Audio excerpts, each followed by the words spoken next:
Hello everyone, welcome you online class. Myself Neha Joshi, I am your science teacher in Navjyoti Global School Pahadpani. Hope you all are fit and fine at home. तो बच्चों आज मैं आपको class 6 की science का chapter number 8 पढ़ाने जा रही हूँ, जिस चैप्टर का नाम है हमारा बॉडी मूवमेंट्स। बॉडी मतलब सभी को पता होता है, बॉडी मतलब शरीर, हमारी body.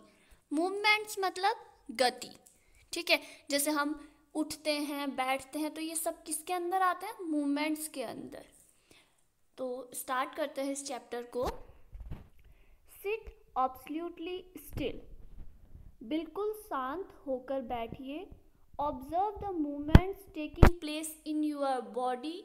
You must be blinking your eyes time to time. बिल्कुल शांत होकर बैठिए और ऑब्जर्व करो, ठीक है। आपको क्या ऑब्जर्व करना है? हमारे शरीर में, हमारी बॉडी में होने वाली गतिविधियाँ। You must be blinking your eyes time to time. Blink करना मतलब झपझपाना, जैसे आप अपनी आँखों को झपका रहे हो time to time. Observe movements in your body as you breathe. ये भी ऑब्जर्व कर सकते हो कि आप अपने क्या कह रहे हो, ब्रीथ इन कर रहे हो, ब्रीथ आउट कर रहे हो, सांस ले रहे हो और सांस छोड़ रहे हो। There are so many movements that happen in our body. इसी तरह हमारे बॉडी में होने वाली बहुत सारी गतिविधियां हैं। When you are writing in your notebook, when you are writing in your notebook, which part of the body are you moving?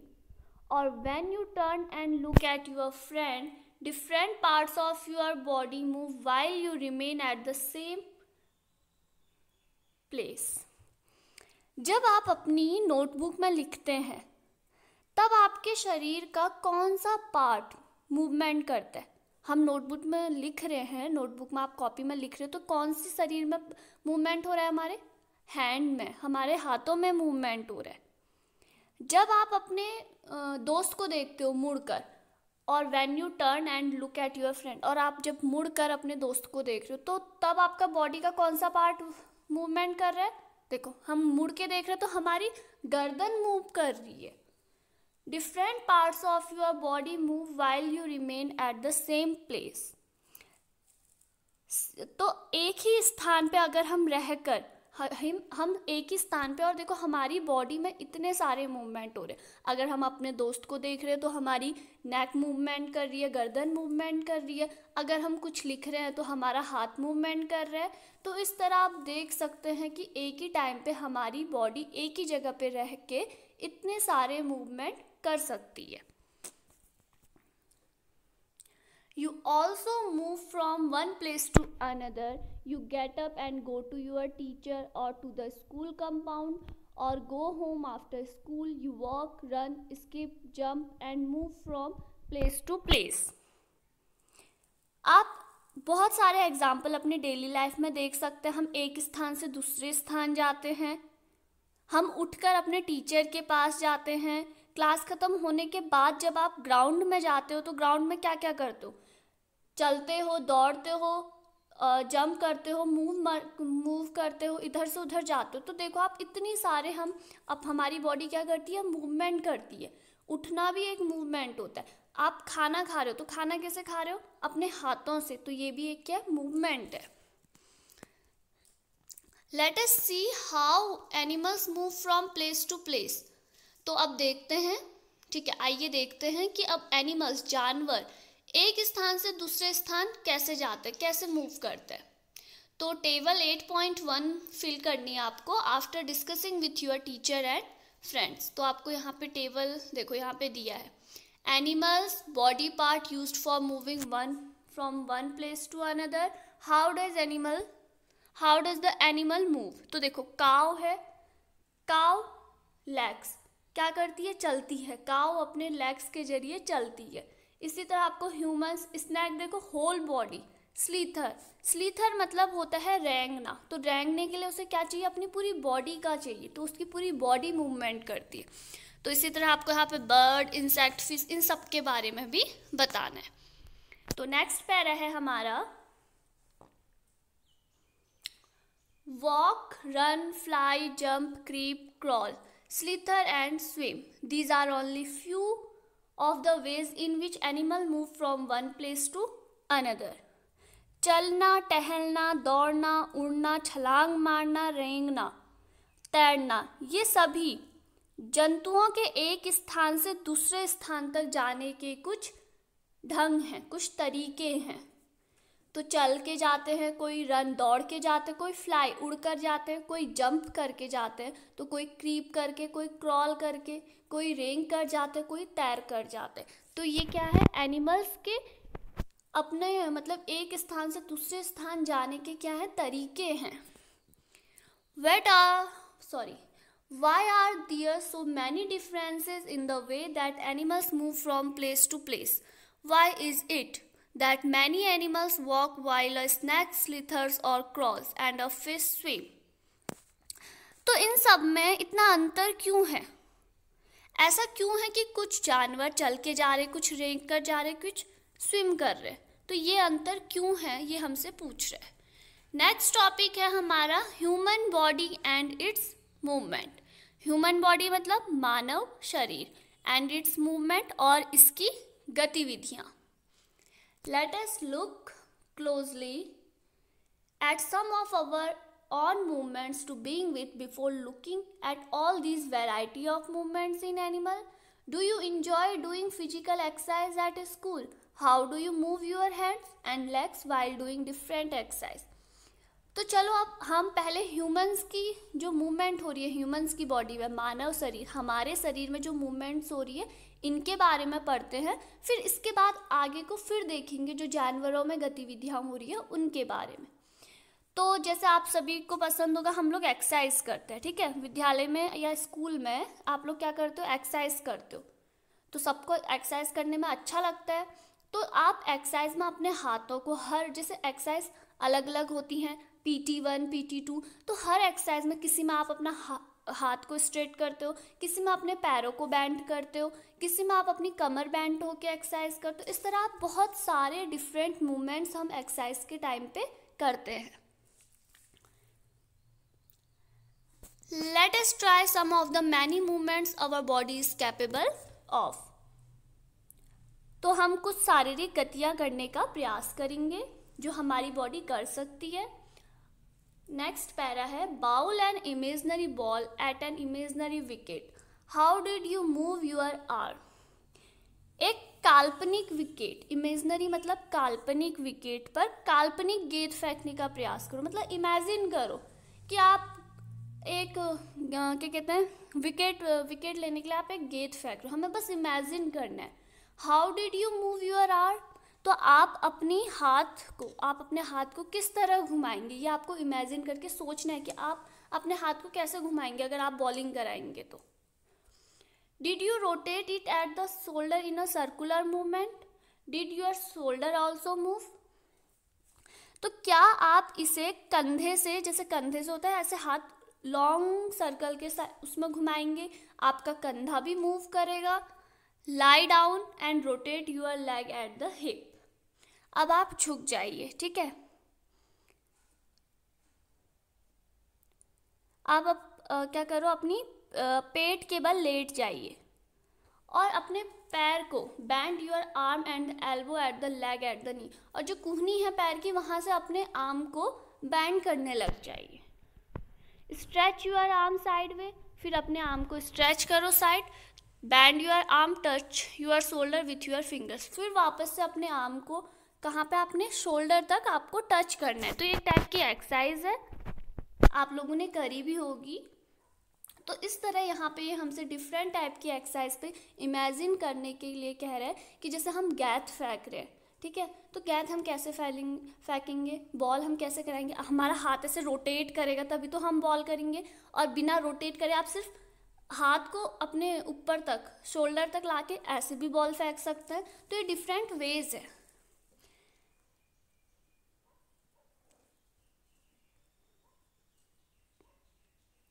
तो यहाँ पे देखो, मूवमेंट्स इन योर बॉडी, हमें यहाँ पे बॉडी पार्ट दिए तो हमें बताना है. Rotates completely, rotate partially, band, lift, does not move at all.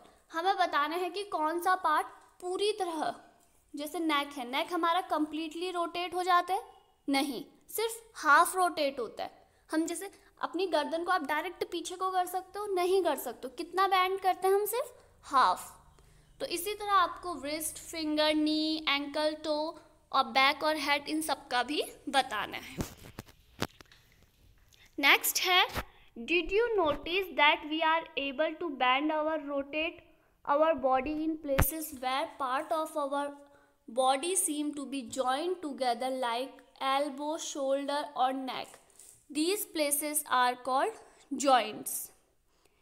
क्या आपने ध्यान दिया कि हमारे शरीर में विभिन्न भागों के उसी स्थान पे मोड़ अथवा हम घुमा पाते हैं जहाँ पर दो हिस्से एक दूसरे से जुड़ते हैं। हम अपनी बॉडी का वही हिस्सा वहाँ पे हिला पाते हैं जहाँ पे दो हिस्से एक दूसरे से जुड़ते हैं। एग्जाम्पल के लिए आप देख सकते हैं, लाइक कोहनी, कंधा, गर्दन। एल्बो मतलब कोहनी, शोल्डर कंधा, नेक गर्दन। देखो आप अपनी एल्बो को देखो, वहाँ पे भी आपको क्या, दो हिस्से आपस में जुड़े हुए हैं। इसी तरह शोल्डर में देखो, दो हिस्से आपके अलग अलग आपस में जुड़े हैं, और नेक, गर्दन में भी। तो इन जो जुड़ना होता है, जो दो बॉडी पार्ट्स का ये जुड़ना होता है, हम इसे क्या कहते हैं? जॉइंट्स। जैसे एल्बो के वहाँ पे क्या होता है? जॉइंट्स। नेक्स्ट है, can you name more such joints if our body has no joint? Do you think it would be possible for us to move any way at all? तो आप इसी तरह और जॉइंट्स का हमारी बॉडी में नाम बता सकते हैं। क्या आप सोचा आपने कभी, अगर हमारी बॉडी में जॉइंट्स ही नहीं होंगे, ठीक है, हमारी बॉडी में जॉइंट्स ही नहीं होंगे तो हम कैसे मूव करेंगे? अगर जॉइंट्स ही नहीं हुए तो हम मूव कर पाएंगे? नहीं कर पाएंगे।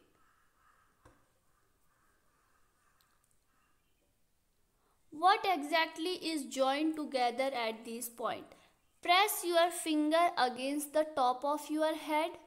Face, neck, nose, ear, back of the shoulder, hands and legs including the fingers and toes. अपनी उंगली द्वारा, ठीक है, उंगली से आपको अपने सिर, चेहरे, गर्दन, नाक, कान, कंधे के पीछे, हाथ, पैर, उंगली और लेग्स, पाँव की उंगलियां, तो इन सबको आपको क्या करना है? दबाना है उंगलियों के द्वारा। Do you get a feel of something hard pressing against your finger? तो जब आप अपनी उंगलियों से इन्हें दबा रहे हैं तो आपको कुछ हार्ड, कठोर सा फील हो रहा है, कुछ कठोर सा अनुभव हो रहा है। The hard structure are the bones. जो ये हार्ड स्ट्रक्चर है, जब आप अपने माथे को दबा रहे हो तो आपको क्या लग रहा? हार्ड लग रहा है, बहुत कठोर। तो इसे हम क्या कहते हैं? बोन्स। बोन्स मतलब हड्डी। Repeat this activity on other parts of our body. इसी एक्टिविटी को आप अपनी बॉडी के और पार्ट्स में भी कर सकते हैं। तो फिर आपको क्या दिखाई देगा कि हमारी बॉडी में बहुत सारी हड्डियां हैं। हमारी बॉडी में क्या है? बहुत सारी हड्डियां हैं।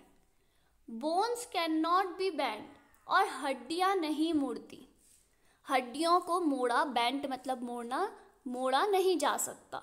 सो how do we bend our elbow? तो यहाँ पे क्वेश्चन पूछता है, तो हम अपने एल्बो को कैसे बेंड कर देते हैं?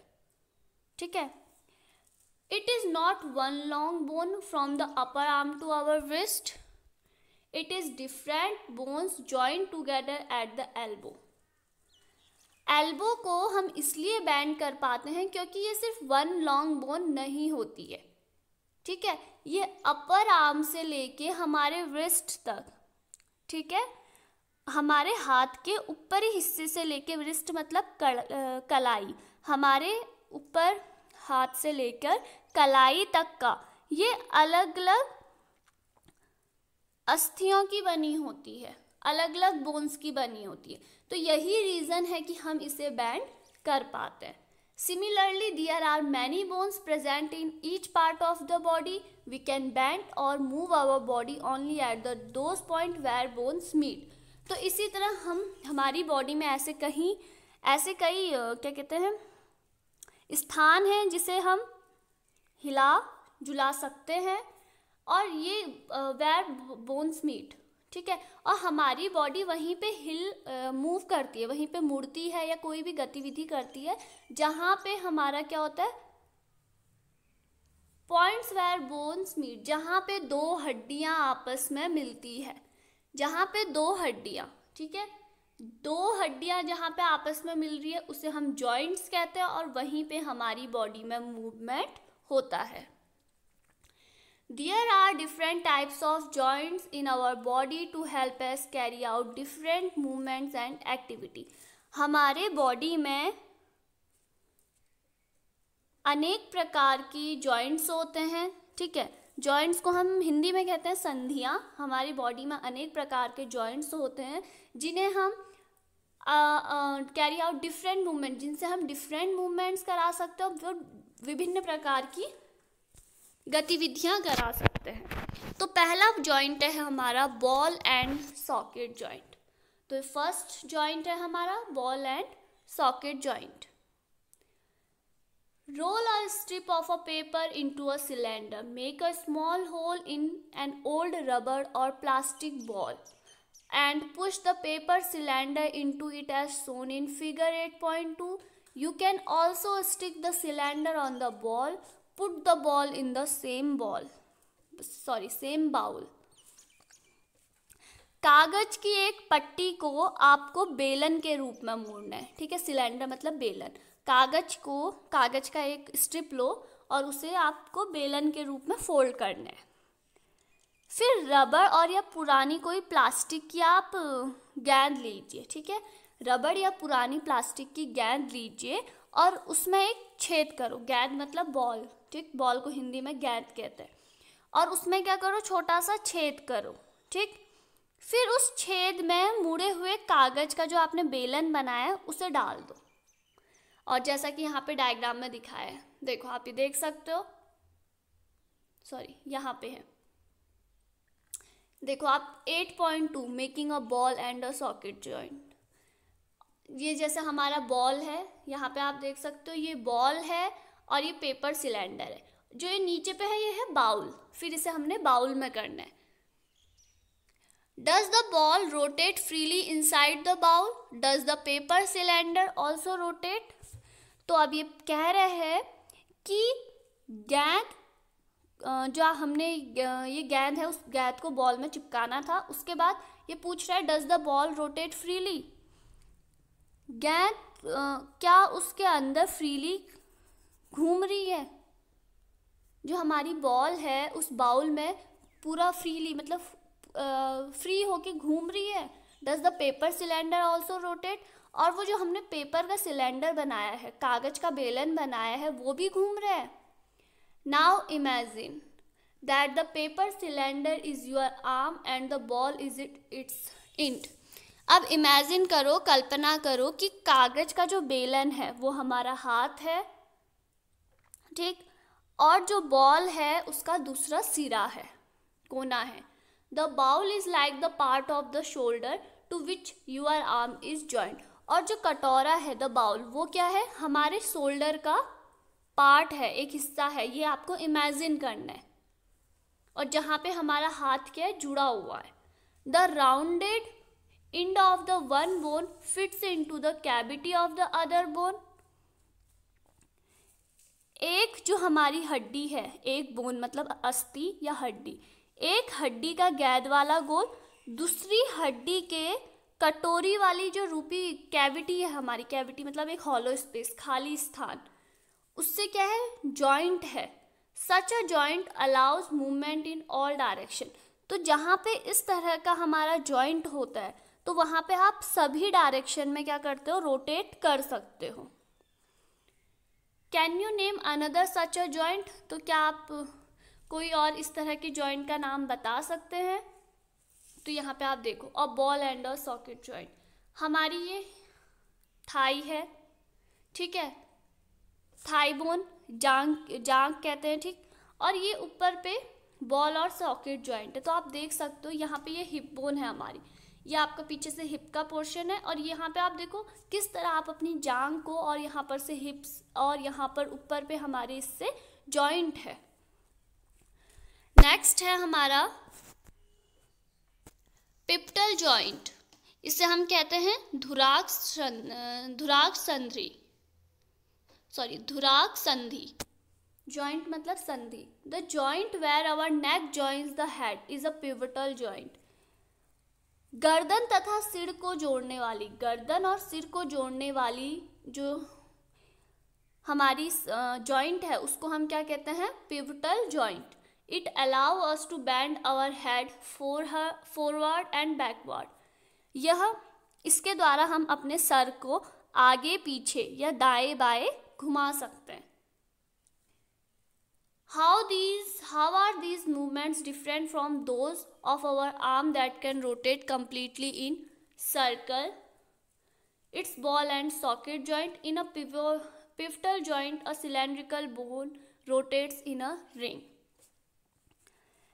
यह गति जो ये मूवमेंट हो रही है हमारे हाथ की गति से क्यों अलग है? देखो, हमारे हाथ की अलग है और ये अलग है। तो जो बॉल एंड सॉकेट जॉइंट है वो पिवटल जॉइंट से किस तरह अलग है?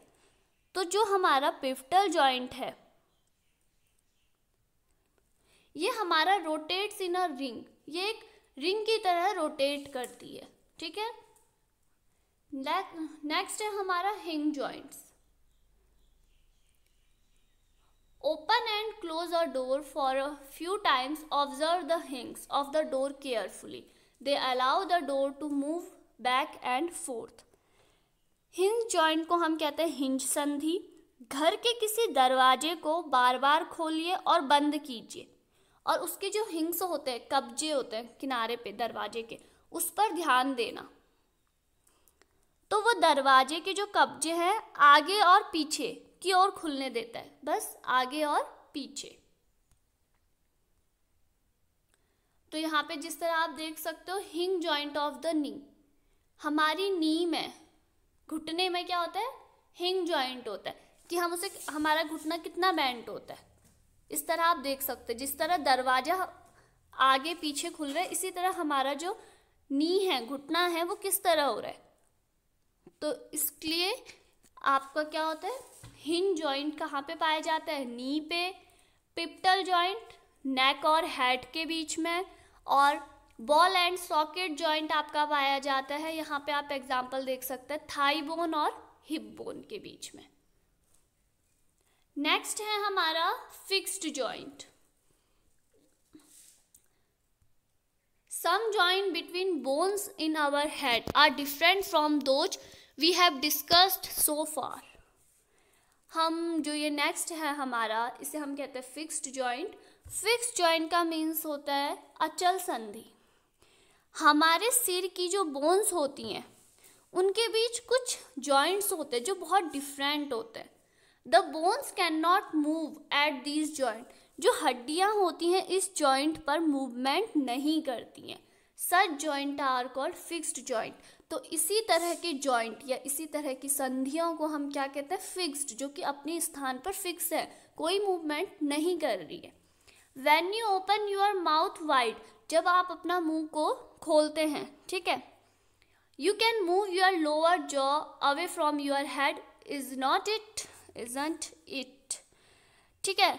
आप अपने जब मुंह को खोल रहे हैं, ठीक है, या आप कह सकते हैं कि आप अपने जब मुंह खोलेंगे तो आपका जो निचला जबड़ा होता है, निचले जबड़े से सिर से दूर ले जाते हैं।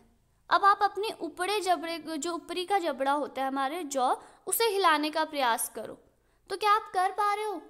आप थोड़ा जो लोअर जो है हमारा उसको आगे को ले जाओ और अपर जॉ को आप हिला पा रहे हो? करके ट्राई करो, अभी आप कर सकते हो। तो देखो आप नहीं कर पा रहे हो। क्यों नहीं कर पा रहे? Are you able to move it? There is joint between the upper jaw and the rest of the head which is fixed joint. हम नहीं कर पा रहे क्योंकि जो हमारा अपर जॉ है, ठीक है, जो अपर जॉ है हमारा वो हिलाने, अपर जॉ जो हमारा है वो सर से, अपर जॉ और जो हमारा सर है उसके बीच पे क्या है? फिक्स्ड जॉइंट है। तो यही रीज़न है कि हम अपना अपर जॉ नहीं हिला पा रहे हैं जब हम अपने लोअर जॉ को आगे को कर रहे हैं। We discussed only some of the joints that connect parts of our body. What gives the different parts of the body their different shape? हमने अभी कुछ ही जॉइंट्स की अभी डिस्कशन करी है, ठीक है, जो हमारे बोन्स को आपस में जोड़ती है। तो आप यहाँ पे आप देख सकते हैं स्केलेटन, ठीक। All the bones in our body also form a framework to give a shape to our body. हमारे शरीर में जितनी भी हड्डियां होती हैं ये हमारे शरीर को ढांचा देने में हेल्प करती है, एक शेप देती हैं। तो यहाँ पे देखो, the human skeleton is composed around 305 bones at birth. जो ह्यूमन बॉडी होती है, मानव का शरीर होता है,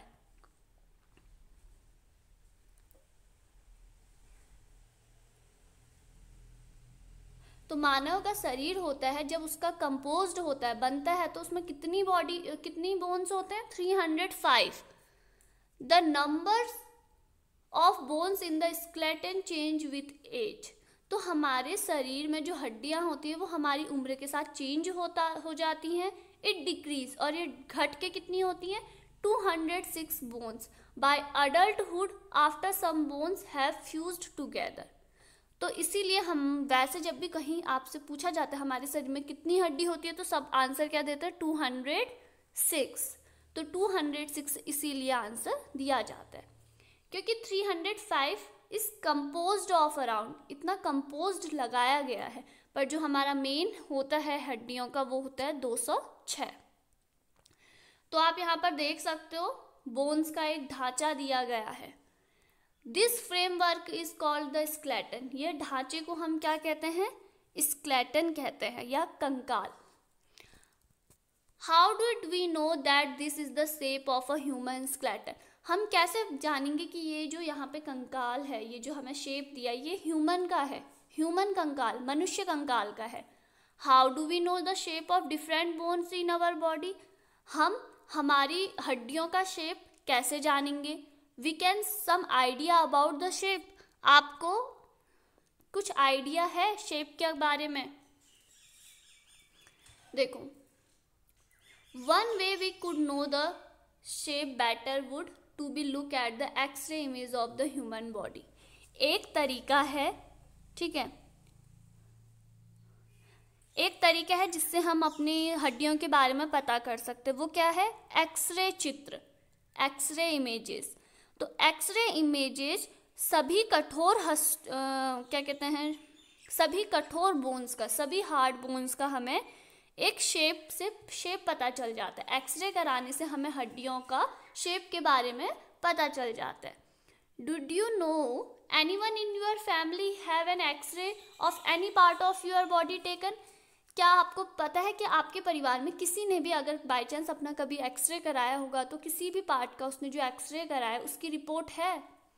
sometimes when we are hurt or have an accident, कभी कभार जब हमें चोट लग जाती है या हमारा एक्सीडेंट, दुर्घटना हो जाती है, doctor use these x-ray images. Doctor इस एक्सरे इमेजेस का यूज करते हैं to find about any possible injuries.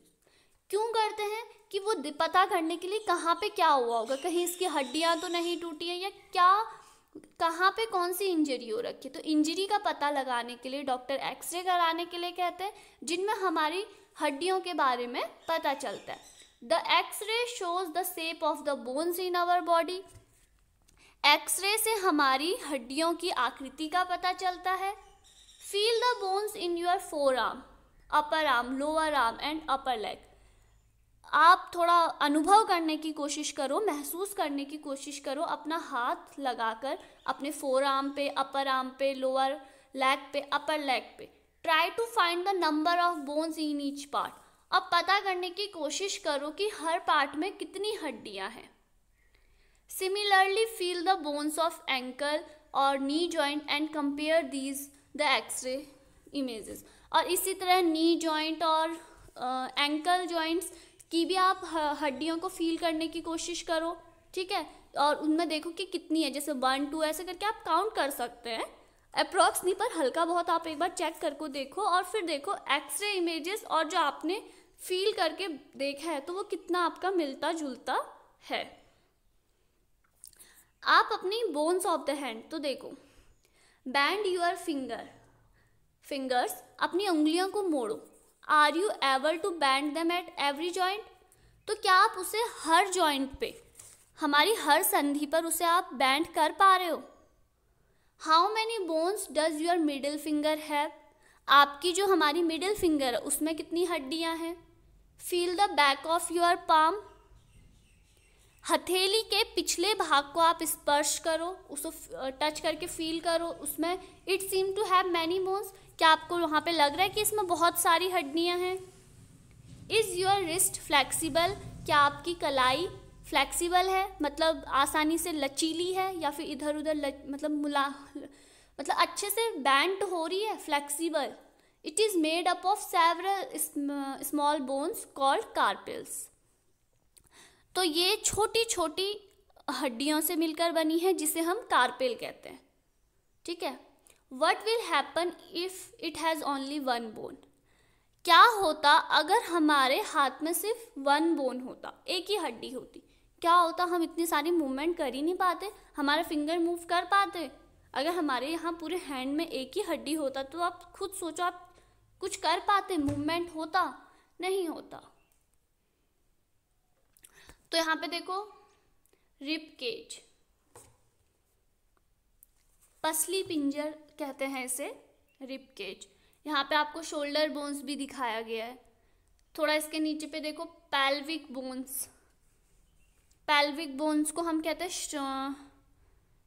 श्रोणि अस्थियाँ हैं। और इसके ऊपर पे आप देखो, शोल्डर बोन्स, कंधे की हड्डियाँ, ये है हमारी बैक बोन, यहाँ पे आप देख सकते हैं बैक बोन। और ये द स्कल, क्या कहते हैं हम इसे, खोपड़ा या खोपड़ी, किसकी खोपड़ी है, मानव इंसान की, हमारी खोपड़ी भी ऐसी ही होती है। तो अब हम पढ़ेंगे रिब केज के बारे में, ठीक है। ऑब्जर्व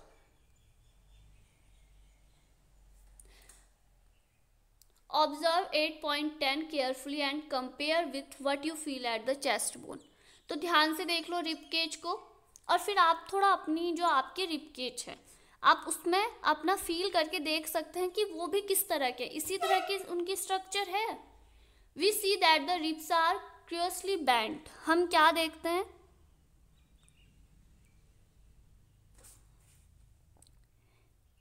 ये हमारे क्या होते हैं, आसानी से बैंड हो जाते हैं,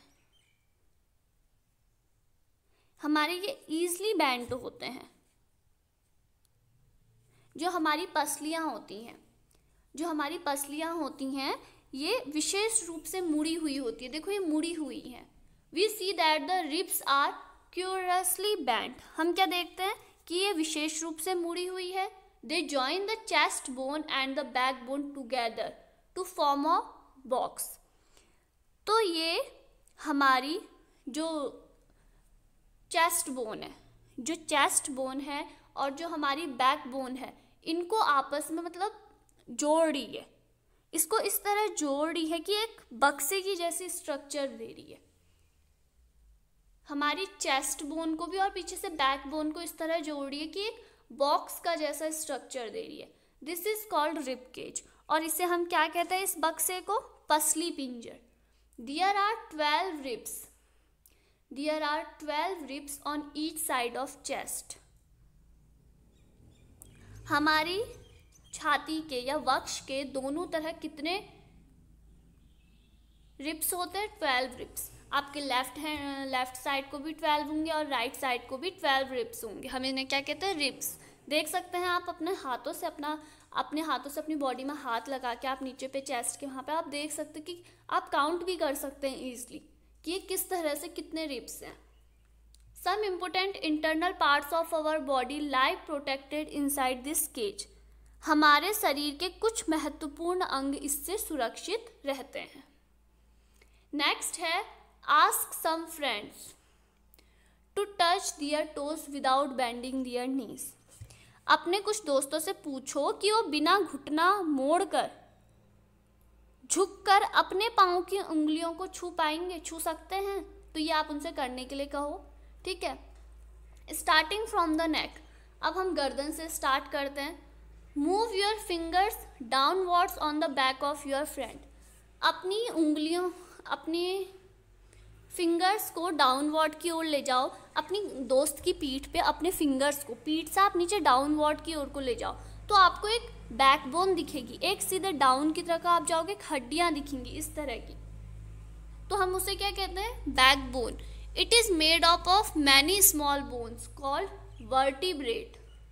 वर्टिब्रेट, तो ये बहुत सारी छोटी छोटी हड्डियों का मिलकर बना होता है, जिसे हम क्या कहते हैं? वर्टिब्रेट। इसे हिंदी में कहते हैं कशेरुका। The backbone consist of 33 vertebrate, तो इसमें टोटल कितने होते हैं? 33। और जो हमने रिब केज पढ़ा था, रिब केज में एक साइड कितने रिब्स होते हैं? 12 ribs.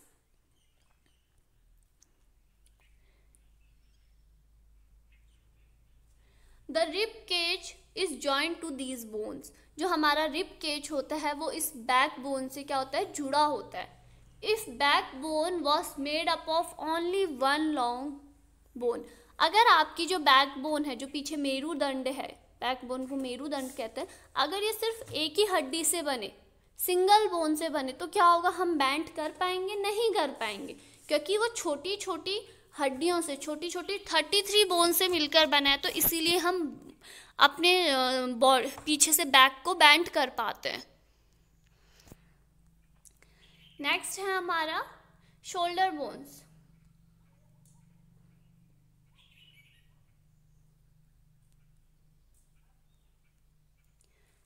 Two bones on the back are prominent where the shoulder are, they called shoulder bones. कंधों के समीप से जो दो उभरी हुई हड्डियां होती हैं, उनको हम क्या कहते हैं? शोल्डर बोन्स कहते हैं। नेक्स्ट है हमारा pelvic bone. This is structure is made of pelvic bone, the enclose the portion of your body below the stomach. This is the part you sit on. तो pelvic bone क्या होती है? यह एक बॉक्स के समान का स्ट्रक्चर होता है। ये हमारे पेट के नीचे पाए जाने वाले विभिन्न अंगों की रक्षा करता है। यह हमारे नीचे हिप वाला, डाउन वाला हिस्सा होता है, जो कि हमें बैठने के लिए भी सहारा प्रदान करता है। नेक्स्ट है स्केलेटन, स्कल, खोपड़ी। Some additional part of the skeleton that are not as hard as the bones which can be bent, these are called cartilage. तो जो स्कल होता है, ये हमारे शरीर को, स्कल पहले तो इसमें बहुत सारे बोन से मिलकर बना होता है, ठीक है। Skull is made up of many bones joint together. Skull बहुत सारे बोन्स को, हड्डियों को आपस में जॉइंट करके बनाया गया है। It enclose and protect a very important part of the body, the brain. यह हमारे बॉडी के सबसे मेन पार्ट है, जो ब्रेन, इसको क्या करता है? प्रोटेक्ट करता है। ब्रेन किसके अंदर होता है? स्कल के अंदर होता है। We discussed many bones and joints of our skeleton. हम बहुत सारे जो हमारे skeleton के अंदर joints हैं, इनके बारे में डिस्कस करेंगे। तो हमने इससे पहले भी पढ़ा था फिक्स्ड जॉइंट, ठीक है। हमारे हेड में फिक्स्ड जॉइंट होता है, जिसको हम फिक्स रहता है, मतलब जिसमें कोई मूवमेंट नहीं होती। पर उसके अलावा जो हमारे स्कल में ऐसी बोन्स हैं जिनको हम बेंड कर सकते हैं, वो उनको हम क्या कहते हैं? Cartilage. These are called cartilage. तो कार्टिलेज क्या होती हैं? जिनको हम आसानी से बेंड कर सकते हैं, मोड़ सकते हैं, इसको हम कहते हैं उपास्थि।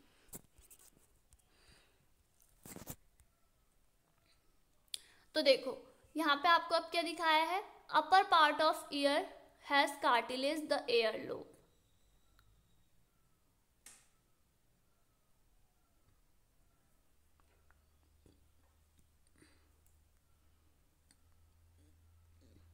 अब है हमारा मसल्स।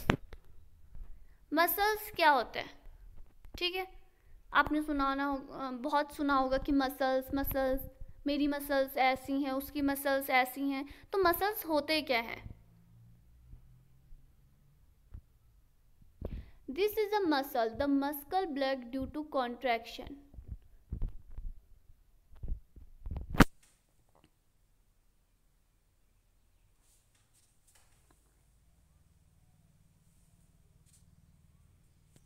तो मसल्स पढ़ने से पहले हम यहाँ पर से स्टार्ट करते हैं। Make a fist with one hand, bend your body, make a fist with one hand, bend your arm at the elbow and touch your shoulder with the thumb. अपने हाथ की मुट्ठी बनाओ, मुट्ठी के अंगूठे से इसी बाजू के कंधे को छूने का प्रयास करना है। Do you see any change in your upper arm? तो आपको अपने अपर आर्म में कुछ चेंज दिखाई दे रहा है। Touch it with other hand, तो इसको आप दूसरे हैंड से देखो। तो यहाँ पे जैसे आप इस डायग्राम में देख सकते हो, आपने हाथ को जब ऐसे बैंड करा, ए पे आप देखो, और फिर आप उससे दूसरे हाथ से फील करो, और ये आपका दूसरा हैंड है जो खाली स्ट्रेट है, और इससे जब आप बैंड कर रहे हो तो यहाँ पे देखो, observe a swollen region is the upper arm. तो आपको अपर आर्म, जो ऊपरी हाथ है हमारा, उसमें थोड़ा सूजा हुआ आपको लगेगा, उभरा हुआ दिखाई देगा। स्वॉलन मतलब उभरा। दिस इज मसल्स, तो हम उसे क्या कहते हैं? मसल्स। जैसे आप लोगों ने देखा होगा, कोई अपने हाथ को ऐसे एक साइड का हाथ ऐसे मोड़ के देख, मेरी मसल्स देख, तो वही क्या होती हैं? Muscles. The muscle bulged due to contraction. जो मसल होती हैं, ये जो हमारी अंदर जो ये मसल्स आती क्यों हैं? हमारे उस पार्ट के उभर जाने से। ये पार्ट, जैसे वो हमने, ये देखो, हाथ आपने बैंड करा, तो जब आपने हाथ बैंड करा तो ऊपर वाला पोर्शन क्या हो गया? उभर गया। Now bring your arm back to its normal position. अब आप अपनी आर्म को दोबारा से नॉर्मल पोजिशन में लाओ, तो फिर what happen to the muscle? तो मसल क्या हो गया? हट गई, अब वो उभरी हुई नहीं हो रही है। तो इसी तरह आप ऐसा ही आपके लेग में भी फील होगा आपको। When contract the muscle become shorter, stiffer and thicker, it pulls the bone. When contracted मतलब संकुचन, हम इसे क्या कहते हैं? कॉन्ट्रैक्शन को संकुचन। जब कॉन्ट्रैक्शन होता है तो जो हमारी मसल्स है वो छोटी और कठोर और मोटी हो जाती है। जब कॉन्ट्रैक्शन होता है तो हमारी जो मसल्स है वो छोटी, मोटी और कठोर हो जाती है। इट पुल्स द बोन, वह हड्डी को खींचने लगती है। Muscles work in pair, muscle जोड़े में काम करती है, ठीक है। अगर कोई मूवमेंट करना हो रहा है तो मसल्स को जोड़े में काम करना पड़ता है। When one of them contracts, the bone is pulled in that direction. The other muscle of the pair relax. To move the bone in the opposite direction, the relaxed muscle contracts to pull the bone towards its original position. While the first relaxes, a muscle can only pull. It cannot push. Thus, two muscles have to work together to move a bone. तो किसी हड्डी को movement देने के लिए दो muscles को एक साथ कार्य करना पड़ता है। जब हमारे दो मसल्स कॉन्ट्रैक्शन होता है, सिकुड़ती है, तो जो हमारी हड्डी है उसी डायरेक्शन में खिंच जाती है। तो जब हमारा जो दूसरा जोड़ा है वो उस टाइम पे क्या होता है? रिलैक्स्ड पोजीशन में होता है, स्थिर होता है, वो उस टाइम पे रिलैक्स्ड होता है। तो हड्डी की जो अपोजिट डायरेक्शन में वो मूवमेंट कर रही है, तो उसकी वजह से अब जो हमारा रिलैक्स्ड मसल है वो खींचने लगेगा, तो फिर वो अपनी वो काम करना स्टार्ट करता है, और जो पहला वाला मसल्स था वो रिलैक्स्ड स्थिति में आ जाएगा। तो इस प्रकार इन दोनों में आपस में मसल्स एक साथ काम करते हैं। नेक्स्ट है गेट ऑफ एनिमल्स, जंतुओं की चाल। गेट मतलब होता है चाल। अर्थवॉर्म, अब हम पढ़ेंगे पहला अर्थवॉर्म। तो ये देखो, यहाँ पे अर्थवॉर्म की चाल आप सबको इसमें एक्टिविटीज़ के थ्रू बताई गई हैं। तो नेक्स्ट है अर्थवॉर्म की चाल पढ़ने के लिए हमें एक्टिविटी 5 पढ़नी पड़ेगी। Observe an earthworm moving on soil in a garden. Gently lift it and place it. One piece of blotting or filter paper. Observe its movement. There, place it on a smooth glass plate or any slippery surface. Observe its movement. Now, is it different from that on paper? In which of the above two surfaces do you find that the earthworm is able to move easily? आपको क्या करना है, किसी बगीचे में आपको कोई केचुआ अर्थवॉर्म देखना है, ठीक है। आपको अगर वो अर्थवॉर्म मिलता है तो उसको आपको एक फिल्टर पेपर पे रखना है अर्थवॉर्म को, ठीक है। फिर उसकी हमें स्पीड का मेजरमेंट करना है, उसकी मूवमेंट का आपको क्या करना है, प्रेडिक्शन करना है। फिर उसके बाद आपने जब उसे किसी फिल्टर पेपर में रखा, फिल्टर पेपर में आपका कलर लगा था तो उसमें रखा, तो वहाँ से कि जो हमारा अर्थवॉर्म है उसमें कलर लग गया। अब उसके बाद आप उसको टाइल में रख दो या कहीं पे ज़मीन के टुकड़े में रख दो, जहाँ पे अगर वो रेंगे तो आपको जो वो उसमें आपने इंक लगाई थी, जो अब उस अर्थवॉर्म में इंक लगी तो वो रेंगे तो वो इंक से नीचे पे हमें छाप मिल जाए कि वो किस तरफ से मूवमेंट हो रही है उसमें, तो हम उसे देख पाएंगे। The body of earthworm is made up of many rings joined into it. जो अर्थवॉर्म की बॉडी होती है वो छल्लों से बनी होती है, छल्लों का जैसी बनी प्रतीत होती है। And earthworm does not have bones, earthworm के पास हड्डी नहीं होती है। It has muscles which help to extend and shorten the body, उसके पास सिर्फ मसल्स होती हैं, पेशियाँ होती हैं, जिसके कारण वो शरीर के घटने और बढ़ने में सहायक होती हैं। During movement the earthworm first extend the front part of the body keeping the rear portion fix to the ground. जब उसमें मूवमेंट होती है तो वो क्या करता है, अपने आगे के पार्ट को मूवमेंट करता है, पीछे का ग्राउंड में रहता है, फिर आगे के स्टॉप कर देता है, फिर पीछे के पार्ट को आगे को लाता है। तो इस तरह उसमें क्या होता है, मूवमेंट होता है। तो आपने सबने देखा होगा अर्थवॉर्म घर के आसपास हर जगह आपको इजीली मिल जाते हैं। गार्डन में, मिट्टी में ज़्यादातर अर्थवॉर्म इजीली आपको मिल जाएंगे, और बरसात के टाइम पे तो और भी ज़्यादा। तो आपने देखा होगा किस तरह रेंगते हैं, तो आपको अब पता चल गया कि उनमें हड्डियाँ नहीं होती है, ओनली मसल्स। और जब वो अपनी आगे की बॉडी में मूवमेंट करते हैं तो पीछे का जो पार्ट होता है वो स्टॉप रहता है, वो ग्राउंड में रहता है। जब फिर पीछे का आगे आता है तो आगे का स्टॉप रहता है। अब नेक्स्ट है स्नेल। तो स्नेल के बारे में पढ़ेंगे। This is called the shell and it is the outer skeleton of the snail. This is called the shell, ये इसे हम क्या कहते हैं, शेल, कवच। शेल मतलब कवच होता है। And it is outer skeleton of the snail, ये स्नेल का, जो स्नेल होता है हमारा घोंगा होता है, घोंगे का बाहरी कंकाल होता है। But it is not made of bones, पर ये हड्डियों से नहीं बना होता है। मानव का, ह्यूमंस का, मनुष्य का तो जो कंकाल होता है वो किससे बना होता है, हड्डियों से। पर जो स्नेल है, घोंगा है, जो जानवर है, उसका कंकाल हड्डियों से नहीं बना होता है। The cell is single unit and does not help in moving from place to place. It has to be dragged along. जो ये शेल होता है, ये कवक होता है, ये सिंगल यूनिट होता है, ठीक है। तो यह इसे चलने में कोई भी सहायता नहीं देता है। ये सेल घोंगे को चलने में कोई सहायता नहीं देता है, ये उसे सिर्फ खींचने में सहायता देता है। घोंगा आपने चलते हुए देखे नहीं, खींचते हुए, रेंगते हुए टाइप्स। तो नेक्स्ट है अब हमारा cockroach. Cockroach walk and climb as well as fly in the air. तो कॉकरोच जमीन पर चढ़ता है, दीवार पे चढ़ता है, चलता नहीं चढ़ता, क्लाइंब करता है, ठीक है। और फ्लाई इन द एयर, और हवा में उड़ता भी है। They have 3 pairs of leg. इसके पास कितने पैर होते हैं, 3 पेयर्स, 3, इसके पास 3 जोड़ी पैर होते हैं। ये नहीं कि 3 पैर होते हैं, 3 पेयर्स ऑफ लेग, 3 जोड़ी पैर होते हैं। दीज हेल्प इन वॉकिंग, जो इसे चलने में सहायता देते हैं। The body is covered with a hard outer skeleton. इसकी बॉडी कवर ढकी हुई होती है एक बाहरी कंकाल से। This outer skeleton is made of number of plates joint together and that permits movement.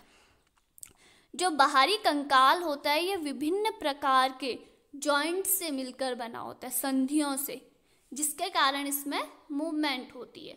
There are 2 pairs of wing attach the body behind the head. इसके पास 2 पंख भी होते हैं, ठीक है। The cockroach have distinct muscle.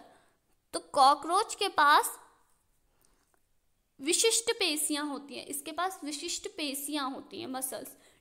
Distinct muscle means विशिष्ट पेशियां।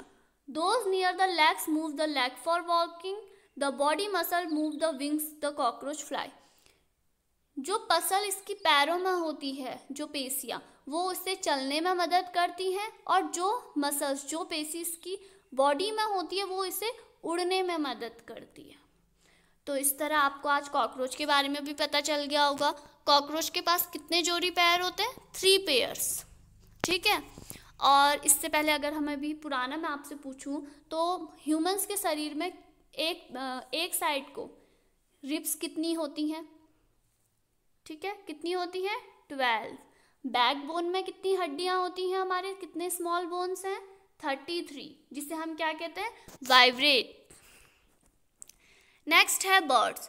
Birds fly in the air and walk on the ground. Some birds like duck and swan also swim in water. The birds can fly because their bodies are well situated for flying.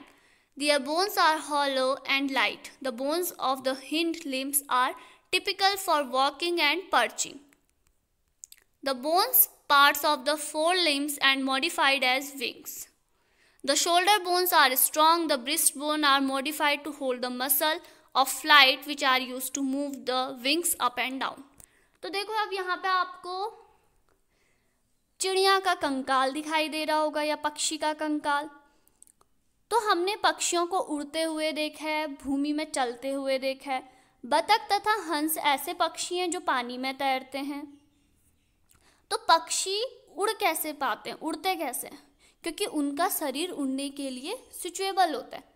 अब जिसके पास पंख ही नहीं होंगे उड़ने के लिए, वो कैसे उड़ेगा? जिसको उड़ना आता ही नहीं है वो कैसे उड़ेगा? उनकी अस्थियों में जो उनकी हड्डियां होती हैं उसमें वायु के हॉलो होते हैं, प्रकोष्ठ बने होते हैं, जिनके कारण उनकी हड्डियां हल्की होती हैं। जो उनकी हड्डी होती हैं, बोन्स होती है, वो हल्की होती हैं पर स्ट्रांग होती हैं, मजबूत होते हैं। और जो पैरों के बोन्स होते हैं उनके चलने और बैठने के लिए अनुकूलित रहते हैं, जबकि उसके आगे के जो पैर होते हैं, ठीक है, जो पीछे के पैर होते हैं उनसे तो वो चलता है, पर जो आगे के पैर होते हैं उनमें से उसके पंख अटैच होते रहते हैं। तो इसलिए आगे के उनको उड़ने के लिए हेल्पफुल रहते हैं और पीछे के पैर चलने के लिए। नेक्स्ट है हमारा फिश। तो फिश तो सभी ने देखी होगी, ठीक है। The head and tell.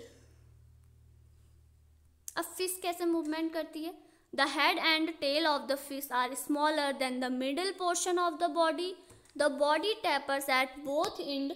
This body shape is called streamlined. मछली का सर और पूंछ उसके बीच के भाग की अपेक्षा पतला और नुकीला होता है। तो शरीर की ऐसी आकृति को हम कहते हैं स्ट्रीमलाइंड, धारा रेखीय। The shape is such that water can flow around it easily and allow the fish to move in water. The skeleton of the fish is covered with strong muscles. During swimming, muscles make the front part of the body curve to one side and tail part swing towards the opposite side. The fish forms a curve as shown in figure. Then quickly the body and tail curve to other side. This makes a jerk and pushes the body forward. A series of such jerks make the fish swim ahead. This is helped by the fins and the tail. तो fish में movement कैसे होता है? ठीक है, इनकी विशेष आकृति के कारण ये जल में इधर उधर निकल जाती हैं। जो मछली होती है जल में सरलता से तैरती है, ठीक है। मछली का जो कंकाल होता है, स्केलेटन होता है, वो दृढ़ टाइट मसल से ढका रहता है। तैरने की जब प्रोसेस में जो उनका शरीर का आगे का भाग एक ओर मुड़ जाता है। आप देख सकते हैं डायग्राम में, जब वो तैरते हैं तो उनका शरीर का भाग क्या होता है, एक ही ओर मुड़ जाता है। और तीव्र तो जो उसकी पूंछ होती है वो दूसरी ओर मुड़ जाती है। देखो शरीर का भाग उसका अपोजिट हो रहा है और जो पूंछ है वो उसके अपोजिट मुड़ रही है। अगर शरीर राइट साइड को जा रही है तो पूंछ लेफ्ट साइड को मुड़ जाएगी। तो इस तरह से जोर से झटके लगते हैं, तो जिसकी वजह से ये पानी में तैर पाती है। क्योंकि मछली के पास आपने देखा होगा पानी में तैरने के लिए कुछ किनारे से इतने थोड़ी ना लगे रहते, एक छोटे छोटे से ही तो होते हैं, दो आगे से, जिनको हम उनके फिन्स कहते हैं, ठीक है। तो इस प्रकार मछली पानी में तैरती है। मछलियों के जो पंख होते हैं उसे हम क्या कहते हैं, फिन्स। तो फिन और टेल की सहायता से मछली तैरती है। नेक्स्ट है हाउ डू स्नेक मूव। तो स्नेक के बारे में तो सभी जानते होंगे, सांप कैसे मूवमेंट करता है, अब हमें ये बताना है। Snakes have a long backbone. सांप के पास एक लंबी रीढ़ की हड्डी होती है। This have many thin muscles, जिसमें बहुत पतली पेशियां होती हैं। They are connected to each other even though they are far from one another. जो एक दूसरे से जुड़ी हुई होती हैं और एक दूसरे से बहुत दूर क्यों ना हो। Muscles also interconnect the backbone, ribs and skin. जो पेशियां होती हैं, मेरुदंड, बैकबोन और रिब्स और आपका स्किन, इन तीनों को आपस में इंटरकनेक्ट करवाती हैं। The snake body curves into many loops. जो सांप की बॉडी होती है, ठीक है, अनेक वलय में मुड़ा। तो अब हम पढ़ेंगे सांप की बॉडी में मूवमेंट होता कैसे। सांप के शरीर में अनेक वलय में होता है, ठीक है, उसमें अनेक वलय के रूप में कर्व्स होते हैं, उसमें कैसे, लूप के रूप में। तो जो सांप का कर्व होता है, वलय होता है, उसे आगे की ओर धकेलता है और इससे शरीर अनेक वलय से बना होता है। क्योंकि सांप में एक वलय तो है नहीं, उसमें बहुत सारे वलय हैं।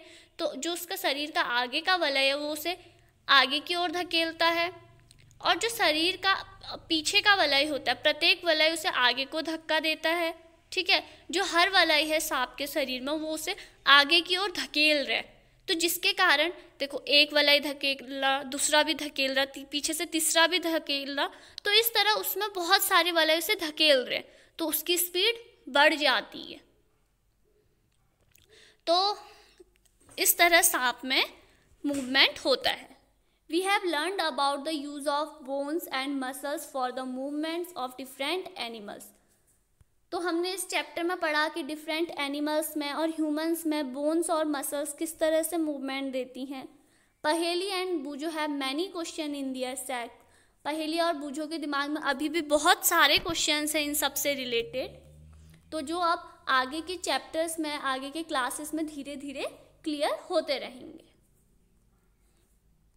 तो अब है इसका कीवर्ड, बैकबोन, रीढ़ की हड्डी, ball and socket joint, bristles, cartilage, cavity, fixed joint, gait of animals, hinge joint, muscle, outer skeleton, pelvic bones, pivotal joint, rib cage, shoulder bones, skeleton और स्ट्रीम लाइन्ड। नेक्स्ट है इसकी exercise. तो देखो आपको exercise में fill up है, या आप अब इजीली यहाँ से ढूंढ सकते हैं, ट्रू एंड फॉल्स भी कर सकते हैं। थर्ड है आपका मैच द कॉलम। फोर्थ में आपको आंसर द फॉलोइंग। देखो 3 क्वेश्चंस दिए। What is the ball and socket joint, पहला क्वेश्चन है हमें बॉल और सॉकेट जॉइंट के बारे में बताना है। बी है which of the skull bones are movable, हमें बताना है कि स्कल का कौन सा बोन्स है जो मूवमेंट करता है। थर्ड है why can our elbow not move backward, हमारा एल्बो बैकवर्ड की ओर क्यों नहीं मुड़ता है।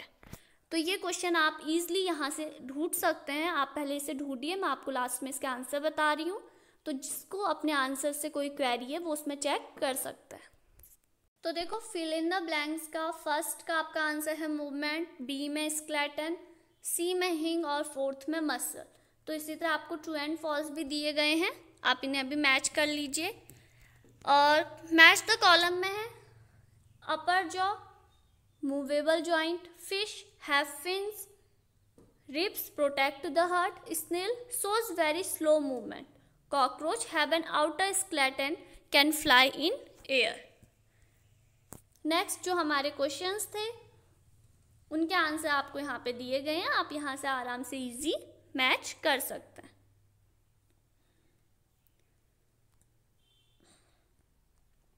तो अगर जिन बच्चों को क्वेश्चन नहीं मिल रहे हैं वो यहाँ पर से क्वेश्चंस देख सकते हैं। Fill in the blank, second true and false, और लास्ट मैच द कॉलम।